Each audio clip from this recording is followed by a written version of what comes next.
Sanction pour notre économie, l'agence Fitch fait perdre son double A à la France et met d'emblée la pression sur le nouveau Premier ministre. 24 heures après cette décision, Sébastien Lecornu réagit ce soir dans les colonnes de la presse régionale. La France paie son instabilité, explique-t-il, et assure: ni déni, ni panique. Il faut poursuivre la réduction de notre déficit.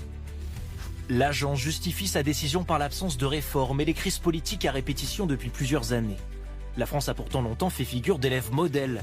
Mais depuis 2012, notre note dégringole à mesure que notre dette se creuse. Perte du AAA en 2013, nouveau déclassement en 2014, puis 9 ans plus tard en 2023. Une situation sans cesse dégradée depuis 13 ans, les partis politiques se renvoient aujourd'hui la balle. Cette instabilité, elle est due à qui? Sinon à François Bayrou et à toutes celles et ceux qui, depuis 8 ans, font comme s'ils pouvaient se comporter comme s'ils étaient ultra-majoritaires.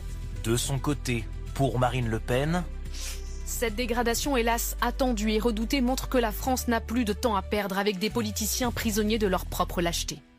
Alors cette dégradation aura-t-elle des conséquences concrètes? Potentiellement, les banques pourraient voir leur coût de financement de la dette augmenter, mais pas de panique pour les particuliers et les entreprises, selon cet économiste. Quand les agences font évoluer leurs notes, eh bien en fait, elles se basent sur des informations qu'ont déjà les investisseurs.